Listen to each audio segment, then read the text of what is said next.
My name is Lin Trun. I have been a registered nurse for 3 years and a citizen of this country for 27, which means I have been answering for my accent for 27 years and have not yet run out of composure for it. Though I want to be honest. There have been moments. Pines Regional Medical Center, 3rd floor medical surgical ward, evening shift, 3 to 11 p.m. I had been here 6 weeks. The floor had the particular quality of hospital evenings that I had come to know in 3 years of this work. Dinner tray noise tapering off by 5, west-facing windows going amber by 6, the low settled fatigue of a staff that had been managing complexity since mid-afternoon and had several hours still to go. The antiseptic smell had softened into something lived in. The fluorescents hummed their low abrasive frequency that burrowed behind your eyes around hour 4. 44 beds, 1 hospitalist per shift, a charge nurse named Louise who had been running this floor for 19 years and whose authority over it was total and unquestioned and not unkind, except in the ways it was. I moved through the floor with the specific care I had learned in 8 years of another kind of work. Noting the exits, the crash cart positions, the patient status board, the particular hierarchies of who deferred to whom and under what conditions. I did this at every hospital, on every floor, every shift. It was not anxiety. It was the attentiveness of someone trained in environments where the failure to note these things was measured in people. To the evening staff, the ward was a familiar terrain they had spent years learning by feel. To me, it was a set of variables I had cataloged in my first week and updated every shift since. Nobody on the 3rd floor knew about the 8 years. They knew about the accent. They had formed their views accordingly, and I had observed this and noted it and continued working, because I had not come here to have a conversation about my accent. I had come to be a nurse. The dog tags were at home, in a drawer where I had put them the night before my first day of nursing school. I was building something new. I had been building it for 3 years. Some days it felt finished, and some days it felt like I was still pouring the foundation. And on the days it felt like the latter, I did what I had always done. Kept working. Dr. Paul Decker was a hospitalist who communicated clinical authority through the management of other people's uncertainty about themselves. He was competent. I say this first and mean it, because I spent 8 years in environments where competence was the only currency that mattered, and I do not dismiss it when I see it. He was clinically competent. He was personally oblivious in the specific way of a man who has moved through 30 years of professional life, without once having his own manner examined by anyone with authority over him, and who has therefore never had reason to revise it. He had spoken to me about my accent on day 3. Framed as concern for patient experience, some of our longer stay patients are having difficulty following your explanations. Delivered in the tone of someone sharing regrettable information they take no personal pleasure in. He had done it in the corridor with Louise present and had used the phrase communication clarity twice in 4 sentences. I had said, "I will work on my explanations." He had nodded, satisfied, and left. I had stood in the corridor afterward and done the exercise I had developed over 27 years of this particular conversation, which was to identify the most important thing in my immediate environment and put my attention there until everything else became smaller. The most important thing was the patient in room 8 who needed her evening medications. I went and gave her the medications. "You have a lovely voice," she said when I finished. She was 72, small and deliberate in her speech, the kind of woman who says the things she means. "Don't let anybody tell you different." "Thank you," I said. It was the truest exchange I had at Pines Regional in the first 6 weeks. The break room at 6 p.m. smelled like the last of the dinner service and the beginning of the long middle portion of an evening shift, when the initial velocity is settled and the second wind is still hours away. I sat with coffee that tasted like used motor oil and thought about nothing specific, which was what I did when I was trying not to think about something specific. My first week in Fallujah in 2004, a staff sergeant named Briggs had asked me, directly, without malice, with the practical bluntness of a man who needs to know what he is working with, whether I was really American. He was not the first person to ask me this. He was not close to the first. I told him. I was born in Hoi An. My family came to the United States when I was 3. I became a citizen at 11. I graduated ROTC from NC State and was commissioned as a second lieutenant in the United States Marine Corps at 22. I had been a Marine infantry officer for 2 years when he asked me that question and would be one for 6 more years after it. Briggs listened to all of this. Then he said, "Roger that, ma'am." 14 months later, Briggs was alive specifically because of a decision I made in the Jolan district when his vehicle hit a pressure plate and I stopped treating 3 less critical casualties to reach him first. Because the 3 would survive the next 4 minutes and Briggs would not. You make that call with everything you know and no time to make it. I had been right. He came home. He called me Captain Tran for the remaining 8 months of that tour. And he said it the way you say the name of someone who holds your life in the same hands as their own. From the first syllable, without approximation. I finished the coffee. I went back to the floor. At 7:30 p.m., the family in room 12 requested a different nurse. The patient himself said nothing. A man in his mid-60s, post-surgical, doing well. The kind of patient who recovers quietly and gives the nursing staff very little difficulty. It was his wife and his adult son who had spoken to Louise at the charge desk.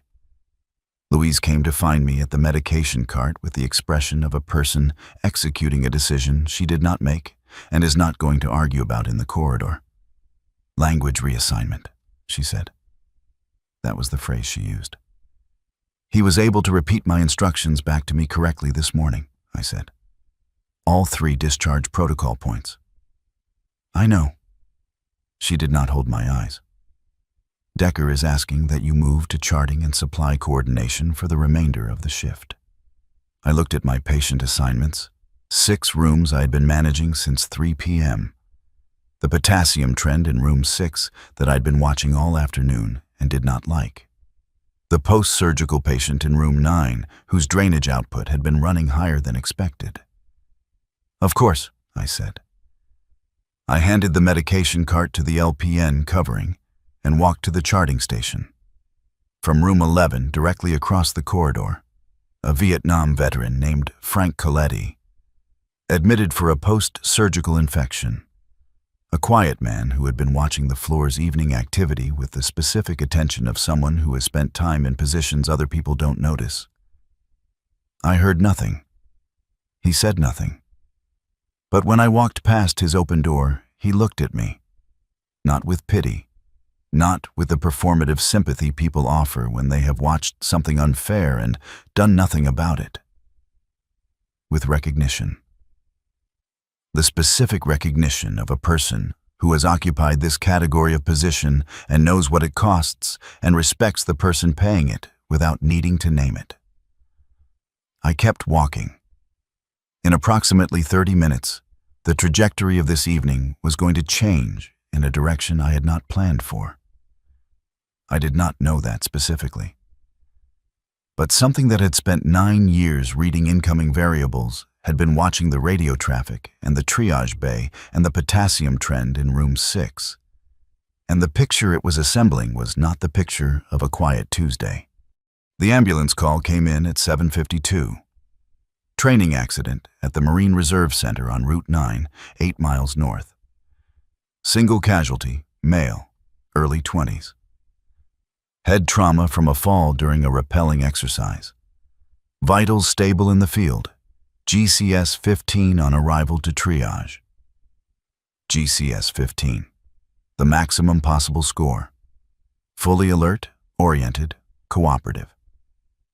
To a clinician without specific combat casualty experience, this score means concussion protocol, overnight observation, and a CT that will come back unremarkable. I was at the charting station when the triage note populated. I read it the way I read everything on my screen, out of a habit built in environments where the information you did not check was the information that ended someone. No loss of consciousness. Fall from height, 12 feet. Posterior helmet strike against the rock face on descent. I read it again.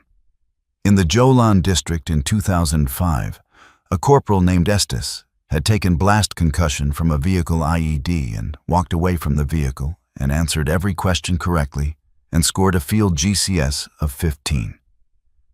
He was alert and cooperative right up until the moment he stopped. Epidural hematoma. The lucid interval. The specific window between the initial trauma and the intracranial bleed that begins when the meningeal artery tears against the bone, had lasted 41 minutes. I had watched that window close. I had learned in those 41 minutes exactly what I could never afford to miss again. I stood up from the charting station. Dr. Decker was in the triage bay reviewing the CT results. Unremarkable, as they almost always were in the window before the bleed established itself on imaging. He was writing the observation order.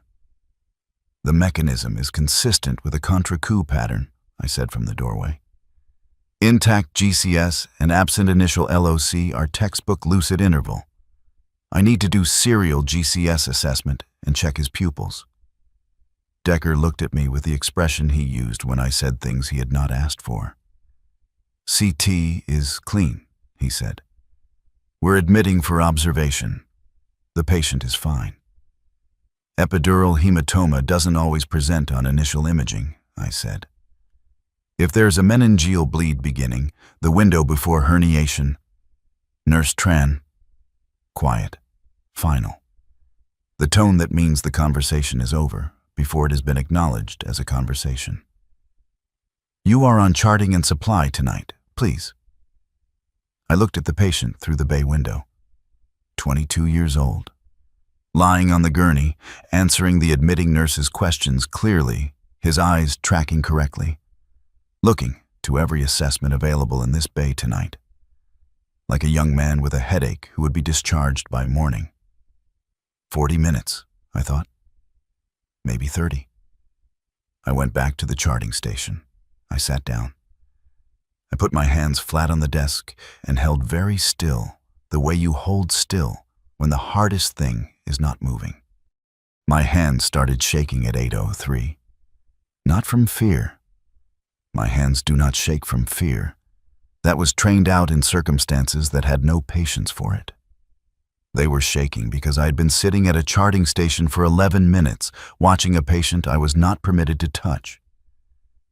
And the data assembling itself on my screen was forming a picture I could read with precision and was not permitted to act on. And the cost of inaction was becoming specific and irreversible with each passing minute. I looked at the bay window. The patient's admitting nurse had finished intake and gone for his water. He was alone on the gurney, and then he raised his right hand to his head. Not dramatically. The way a person raises a hand when a pain has just announced itself more loudly than before. I was at the bay door before I finished deciding to move. From room 11, from Frank Coletti's doorway where it had been open all evening, I heard the specific quiet squeak of a man shifting his weight in a hospital bed to see down the corridor. He did not speak. He was watching. They came through the main entrance at 8:14. 3 Marines in utilities, the digital woodland pattern of a training day. They move through the lobby with the particular economy of people who know exactly where they are going and have already decided what they will do when they get there. No announcement. No formation. Just 3 people moving through a civilian space the way people move when they have navigated considerably more difficult spaces. And this is not the hard part. The desk clerk looked up. A nearby nurse looked up. The specific quality of their movement occupied a category civilian hospitals do not have a routine label for. The point man went straight to the nurse's station. He asked for the training accident patient. He was given the room number and nodded. And then he said one more thing. "Is there a nurse Tran on this floor?" The desk clerk frowned. "I'm sorry?" "Tran, Lynn Tran. We were told she works this floor." Louise looked at the Marines.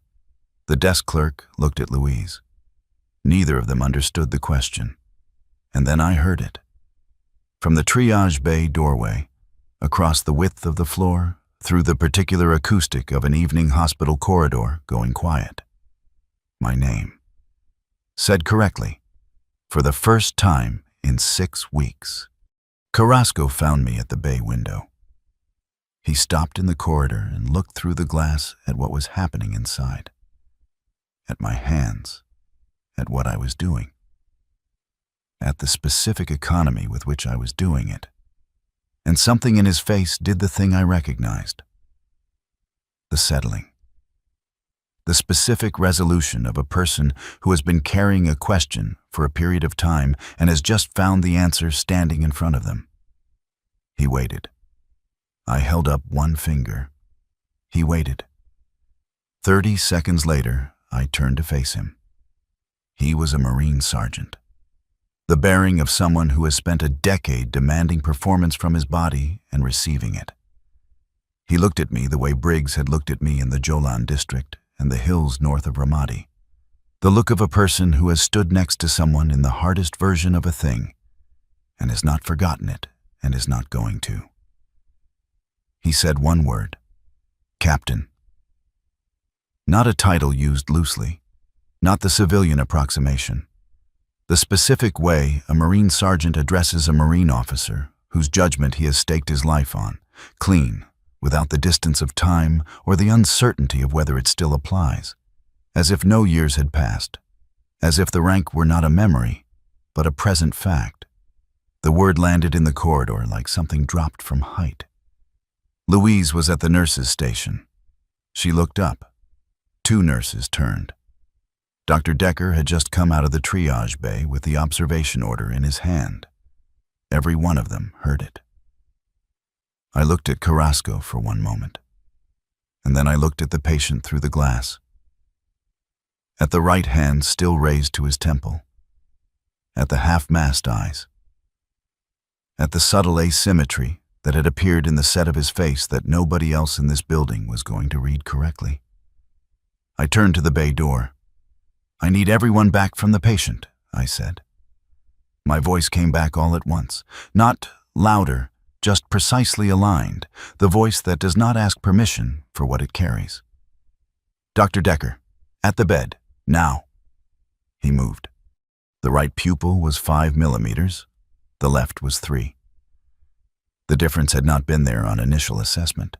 The admitting nurse's intake note said pupils equal and reactive, and she was careful, and the note was accurate when she wrote it. It was not accurate now. "Anisocoria," I said, to Decker beside me. "Right pupil 5 millimeters, sluggish response. Left is 3 and normal. This is herniation beginning." I looked at the monitor now connected to the bed. Heart rate 51. 40 minutes ago it was 78. Systolic 168, diastolic 62, widening pulse pressure. He has Cushing's triad. This is not a concussion, admit. Decker looked at the monitor. He looked at the pupil. He looked at the patient. I did not wait. 30-degree head elevation, I said to the bed nurse. She moved. Bag mask, controlled hyperventilation, target CO2, 30 to 35 to vasoconstrict, and buy time for the OR. I looked at Decker. I need mannitol, 0.5 grams per kilogram. He is approximately 80 kilos, 40 grams in 200 milliliters, over 20 minutes. I haven't. Order it now, I said. My voice was not raised. It did not need to be. Or find me someone who will. But we do not have time for that conversation, and neither does he. There was a moment. I have been in moments like this before, on a street in the Yolan district, on a hillside north of Ramadi, on a road outside Haditha. The moment where the weight of a decision sits in the air between two people, and one of them has to carry it forward. Decker looked at the patient, at the asymmetric pupils, at the monitor trace. "Order it," he said to the nurse. My hands were on the patient's head, managing airway angle, monitoring respiratory response. They were not shaking. They had stopped shaking the moment I reached the bed, because that is how it works. The shaking is for before, and once you are working, there is only the work. The Marine's name was Lance Corporal Daniel Reyes. I had read it on his admit bracelet. He was drifting now. The GCS dropping in the quiet way it drops when intracranial pressure builds. Without announcement, without drama. Just a young man becoming less present in the room he was in. "You're going to be fine," I said. Not only for his benefit. "Neurosurgery is coming. You're going to be fine." In the Jolan district, I had not been able to say that to Corporal Estes. The window had closed before I understood what I was watching. I had spent the years since making sure I would never again not understand what I was watching. The mannitol ran over 19 minutes. His heart rate stabilized at 58 and climbed. His systolic came down. The neurosurgeon, Dr. Park, on call, who arrived at 8:47 with the brisk precision of someone who has received accurate information about what they are walking into, reviewed the repeat CT that had now caught the bleed, reviewed the pupils, reviewed the intervention already running, and looked at me over the bed. "Called correctly," she said.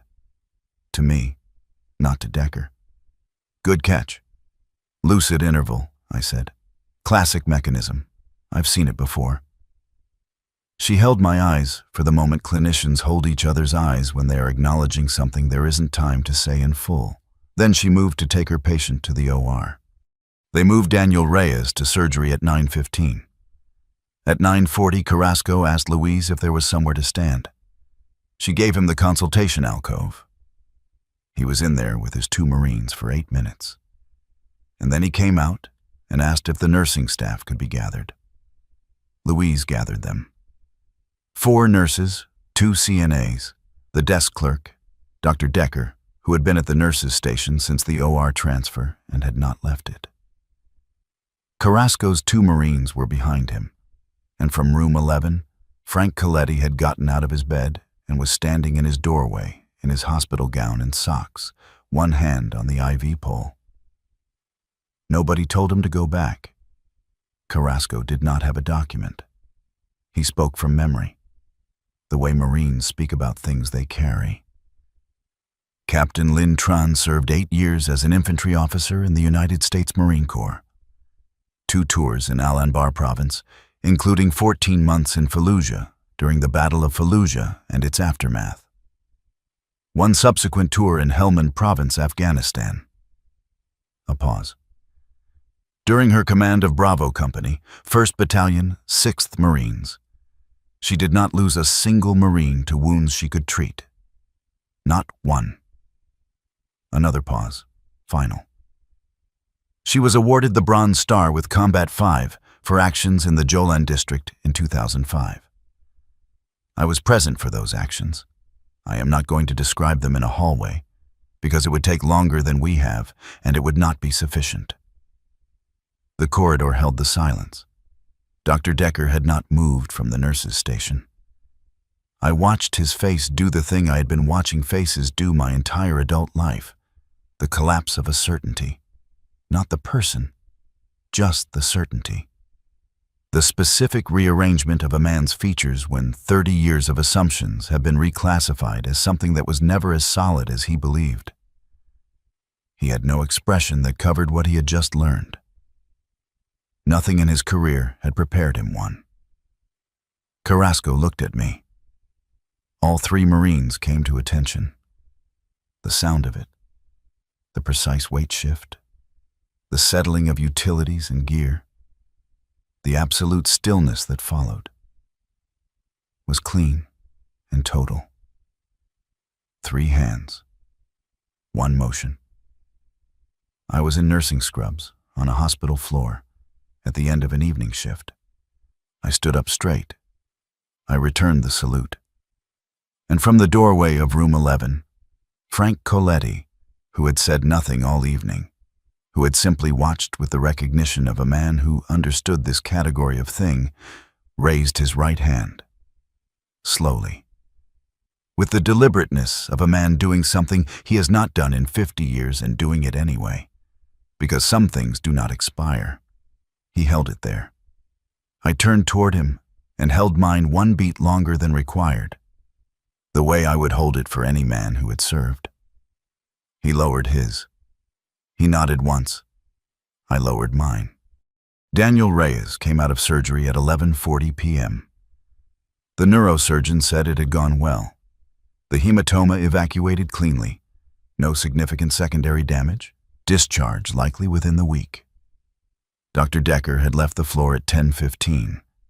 He said nothing on his way out. That was fine. There was nothing in that direction that required either of us to speak. Carrasco found me at the nurse's station just before midnight, finishing the documentation on Daniel Reyes's chart, the complete clinical record of what I had observed and when, every finding that had indicated the intervention, the full timeline. Precise. Complete. For the next person who needed to read it. He stood beside me without speaking for a moment. "You stayed," he said. "He was one of yours?" I said. I kept writing. He was quiet for a moment. "He was one of yours too, ma'am," he said. "They all were." I finished the chart. I closed it. I put the stylus back on the dock exactly where I had found it at the start of the shift. Because there is no reason to leave a workspace different from how you found it. And there is no task too small to finish correctly. I went to check on Frank Coletti before I left. He was awake, propped against his pillows. The specific wakeful quiet of a man who does not sleep easily and has made his peace with that. I took his vitals. Neither of us spoke about what had happened in the corridor. We did not need to. When I finished, I said goodnight. I said it in Vietnamese, the way I had said it to my grandfather every night of my childhood, the way I had said it to my Marines in the field on the nights we were close enough to speak quietly, in the language that had lived in my mouth before any other, the language whose particular rhythms had shaped my English and given me the accent that this hospital had spent 6 weeks treating as a liability. Frank Coletti did not speak Vietnamese, but he heard the sound of it, and he understood the weight of it, and he nodded. My name sounds the same in every language. I had always known that. Now someone else did too. If Lynn's story moved you, if something in it landed somewhere you weren't expecting, hit that like button and share it with someone who needs to hear it today.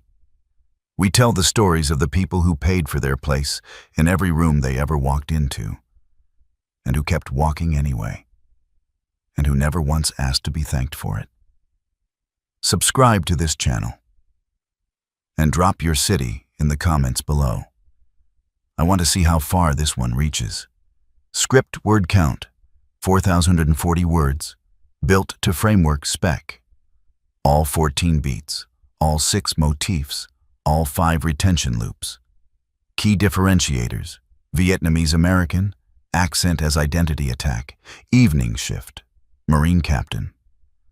03 officer, Iraq Fallujah, neurological diagnosis, small team quiet arrival, rank not call sign, veteran patient. Frank Coletti, final line, the accent reclaimed.